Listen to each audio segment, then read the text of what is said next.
नमस्कार. पुन्हा एकदा सत्य घटनेवर बोलू. तिचं लग्न होत होतं. खूपच छान दिसायला होती ती. सगळ्या गावातले लोक तिच्या सुंदरतेवर अगदी भाळलेले होते. आणि एक दिवस तिचं लग्न ठरलं. लग्न सराई चालू होती. गावातले सगळे लोक, सगळी जण खूप छान आनंदामध्ये, म्हणजे धूमधाम मध्ये तिचं लग्न चालू होतं. खाणं पिणं जेवण वगैरे ते सगळं सगळं झालं. आणि त्यानंतर विदाईची वेळ आली. आणि विदाईच्या वेळेला तिच्या नवऱ्याला अचानक चक्कर आली. चक्कर येऊन तो खाली पडला. आणि खाली पडल्यानंतर सगळेजण ओरडायला लागले, पाणी आणा, पाणी आणा. पाणी तेवढ्यात त्याला दिलं. पाणी शिंपडलं गेलं. थोड्या वेळामध्ये तो जागा झाला. आणि उठल्यानंतर सगळ्यांना विचारायला लागला, मला कोणी धक्का दिला? मला कोणीतरी धक्का दिला. मला धक्का देऊन कोणीतरी खाली पाडलं. कोणी खाली पाडलं मला? कोणी खाली पाडलं? असं तो त्या सगळ्या गर्दींमध्ये विचारायला लागला. सगळी लोक एकमेकांना विचारायला लागले, एकमेकांकडे बघायला लागले. आणि थोड्या वेळानंतर सगळं काही ठीकठाक झाल्यानंतर वातावरण, ती लोक आता नवरीला घरी घेऊन जाण्याची वेळ झालेली. वेळ निघून जात होता. रात्र होत होती. त्यामुळे नंतर नवरीला त्या लोकांनी वाजत गाजत आपल्या गावामध्ये न्यायला सुरुवात केली. नवऱ्याचं जे गाव होतं ते बाजूचंच गाव होतं. तर नवरीला ती लोक आपल्या गावामध्ये न्यायला लागले. आपल्या गावापर्यंत पोहोचली ती लोक. नाचत वाजत गाजत ती लोक आपल्या गावापर्यंत पोहोचले. त्यानंतर घरामध्ये प्रवेश करताना ज्या काही त्यांच्या परंपरा असतात त्या परंपरा सुद्धा त्या लोकांनी केल्या. आणि त्यानंतर 12:30च्या नंतर सगळं काही संपलं. पाहुणे वगैरे होते. ती लोक आपापल्या ठिकाणी झोपायला गेले.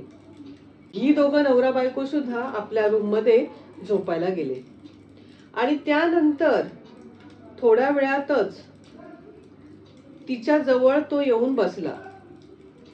आणि तेवढ्यात त्याला गरगरून ताप भरला. ताप भरल्यामुळे तो तिथेच साईडला जाऊन झोपला. हे तिने पाहिलं. तिने जाऊन बघितलं तर त्याला ताप आलेला आहे. आणि मग ती निराश होऊन बिचारी झोपली. आणि झोपल्यानंतर थोड्या वेळानंतर अर्धी रात्र संपली असेल, कोणीतरी तिच्या जवळ आलं आणि तिच्या जवळ जाऊन झोपलं. म्हणजे तिच्यावर प्रेम करू लागलं. आणि त्यानंतर तिला असं वाटलं की माझा नवऱ्याला बरं वाटलंय. गोळी काय खाल्लेली त्याने आणि त्याला बरं वाटलंय. आणि तो येऊन माझ्याजवळ आलाय. आणि तो येऊन माझ्याजवळ झोपलाय. आणि अंधारच होता. लाईट काय लावलेली नव्हती. त्याच्यामुळे ती दोघंही नंतर झोपी गेली. सकाळी उठल्यानंतर तिने पाहिलं तर तो झोपलेला आहे. पुन्हा तिने हात लावून अंगाला, त्याचं अंग हे थोडंसं तापलेलंच होतं. ती विचार करत होती. तिला थोडंसं आश्चर्य वाटलं की त्यांचा तर ताप अजून उतरलेला नाहीये. मग माझ्या बाजूला येऊन कोण झोपलं? ते तर बाजूला सोफ्यावर झोपले. त्यांना तर ताप आहे. मग माझ्या बाजूला रात्री येऊन कोण झोपलं? हा विचार करत करत ती नंतर बाहेर गेली. आणि त्यानंतर कामगिरी करायला वगैरे सुरुवात झाली तिची. घरातल्यांनी पुन्हा त्याला डॉक्टरकडे नेलं. गोळ्या दिल्या आणि तो आराम करतच होता. आणि दुसऱ्या दिवशी तिच्या आसपास कोणतरी असं वावरत असताना तिला असं सारखा भास होत होता. आणि तिला तो भास जाणवतही होता.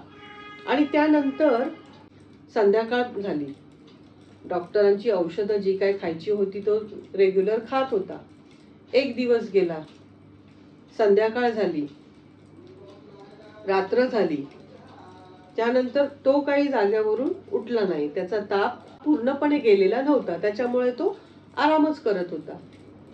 आणि त्यानंतर रात्री झोपायला ती गेली. रात्री अर्धी रात्र झाल्यानंतर पुन्हा तिच्याजवळ कोणीतरी यायला लागलं.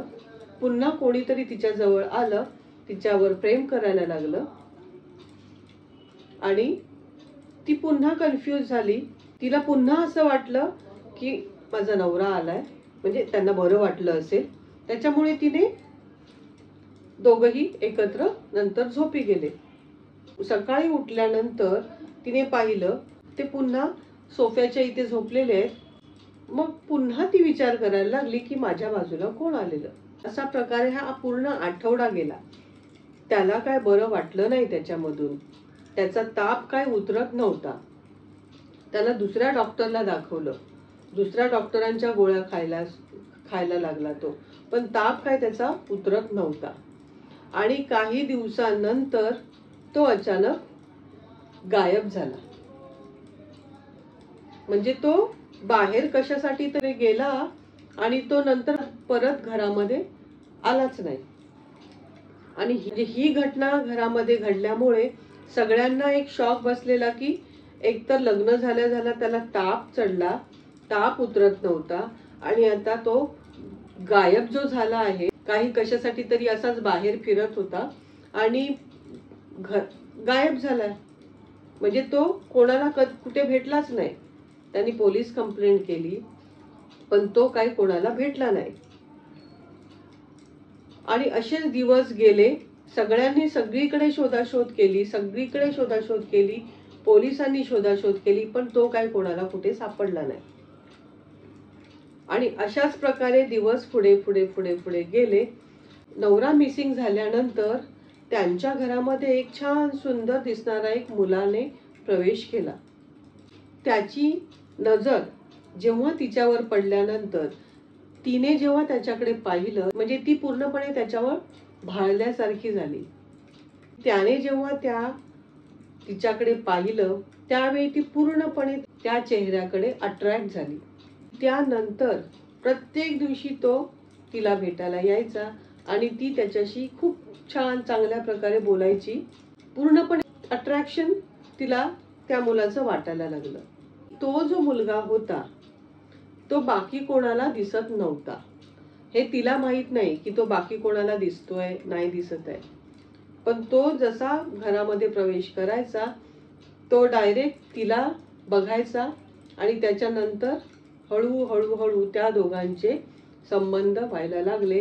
ती दोघं एकत्र एकमेकांवर प्रेम करायला लागले. तो रोज तिला भेटायला यायचा घरात. रोज ती त्याला भेटायची आणि येताना तो वेगवेगळ्या वस्तू तिला घेऊन यायचा. वेगवेगळे दागिने घेऊन यायचा. कधी पायातली पैंजण आणायचा, कधी बांगड्या आणायचा, कधी गळ्यातली माळ आणायचा, कानातले आणायचा. असे छान छान वस्तू तो रोज तिला घेऊन यायचा आणि तिलाही ते आवडायचं. ती घालूनही बघायची आणि त्यानंतर ती हळूहळू ते सगळ्या वस्तू ज्या होत्या, सोन्याच्या वस्तू किंवा अजून कुठल्या वस्तू, ती जमा करून ठेवायची. घालून बघायची आणि त्यानंतर ती कपाटामध्ये जमा करून ठेवायची. आणि हा जो प्रकार आहे तो कंटिन्यू चालू झाला. काही कामानिमित्त तिच्या सासूने तिचं कपाट उघडलं, तर त्यावेळी तिच्या कपाटामध्ये तिला ह्या सगळ्या वस्तू मिळाल्या. आणि तेव्हा सासूने विचारलं की ह्या सगळ्या वस्तू कुठून आल्या, ह्या सगळ्या वस्तू तुला कोणी दिल्या. तेव्हा तिला काहीच उत्तर त्यांना देता नाही आलं. आणि हा जो प्रकार आहे तो कंटिन्यू तिच्या बरोबर चालू होता. आणि अचानक ते सगळ्यांना समजल्यामुळे तिने नंतर त्या मुलाचं नाव सांगितलं की असा असा व्यक्ती घरामध्ये येतोय आणि तो मला हे सगळं देतोय. मग त्यांनी सांगितलं की मग आम्हाला कधी तो दिसला नाही. तर तिने सांगितलं की रोज येतो, तुमच्या समोरच तो येतो, तुमच्या समोरच तो बसतो. मग दुसऱ्या दिवशी त्यांनी वाट बघितली की तो कधी येतोय आणि त्यानंतर तो आला. तिने जेव्हा सांगितलं की तो आलाय म्हणून, पण तो फक्त तिलाच दिसत होता. तो बाकीच्यांना कोणाला दिसतच नव्हता. तो आला बसला हे तिलाच फक्त दिसलं, बाकीच्या कोणालाच दिसलं नाही. ते विचारतायत की कुठे आहे, कोण बसलंय, तर तिने सांगितलं की हा का इथे बसलाय म्हणून, पण तो त्यांना दिसत नव्हता. आणि त्या मुलाने तिच्याकडे बघून स्माइल केली. पण तेव्हा ती घाबरली. ती म्हणाली, घरचे तुला विचारतायत, म्हणजे माझ्या घरचे तुला बघू शकत नाहीयेत. तेव्हा तिच्याकडे बघून तो हसला आणि तो म्हणाला, मी फक्त तुलाच दिसू शकतो. तो फक्त तिच्याकडे बघून हसला. तो उठला, तिच्या कपाळावर त्याने किस घेतली आणि तो तिथून निघून गेला. आणि तिने सांगितलं की तो तिथून निघून गेला म्हणून. आता तेव्हा ती सगळेजण कन्फ्यूज झाले की हा प्रकार काय आहे, काय घडतोय घरामध्ये. ही जी घटना आहे ती लोकांना समजलं आणि गावातली लोक सुद्धा घरामध्ये यायला लागले. आणि दुसऱ्या दिवशी पुन्हा लोक वाट बघायला लागले की तो येतोय का. तो पुन्हा आला, बसला, पण तो कोणाला बाकीच्यांना दिसला नाही. तिला दिसला, तिने सांगितलं की तो आलाय, तो बसलाय म्हणून, पण तो बाकीच्या कोणालाच दिसला नाही. मग तेव्हा तिने आतमध्ये घरामध्ये त्याला नेलं, तिच्या रूम मध्ये त्याला नेलं आणि मग तिने त्याला विचारलं की तू फक्त मलाच दिसतोयस, बाकीच्यांना का दिसत नाहीयेस. मग तेव्हा त्याने सांगितलं, मला तू खूप आवडतेस, पण जेव्हा तुझं लग्न झालं, जेव्हा तुझं लग्न होत होतं, तेव्हाच मी तुला बघितल्या मला तू खूप आवडलेलीस, पण माझं ऍक्सिडेंट झालेलं आहे आणि मी मेलेलो आहोत. पण मी कोणाला दिसणार नाही कारण मी या जगात नाहीये. तुझं जेव्हा लग्न होत होतं तेव्हा मी तुला पाहिलं आणि तेव्हाच मला तू आवडलीस. काही महिन्यांपूर्वी त्या ठिकाणी माझं ऍक्सिडेंट झालं आणि त्या ठिकाणी मी मेलो आणि मी तिथेच बसलेला असतो. आणि मी पाहिलं की तिथे लग्न होत होतं आणि तू एवढी छान सुंदर, मला खूप आवडते तू, त्यामुळे मी तुझ्या बरोबर तुझ्या नवऱ्याला मारण्याचा पण प्रयत्न केला, कारण मला तू हवी आहेस. तो तुझ्या बरोबर असलेला मला आवडणार नाही. तू कोणाचीच होऊ शकत नाहीस, फक्त माझ्याशिवाय तू अजून कोणाशीच होऊ शकत नाहीस. त्यामुळे मी तुझ्या नवऱ्याला मारण्याचा पण प्रयत्न केला. तुझ्या नवऱ्याला मी धक्का दिला, तुझा नवरा खाली चक्कर येऊन पडला. घरामध्ये आल्यानंतर त्याला ताप भरवला. त्याचा ताप जाऊ नये म्हणून मी रोज त्याला ताप द्यायचो, रोज त्याचं अंग गरम करायचो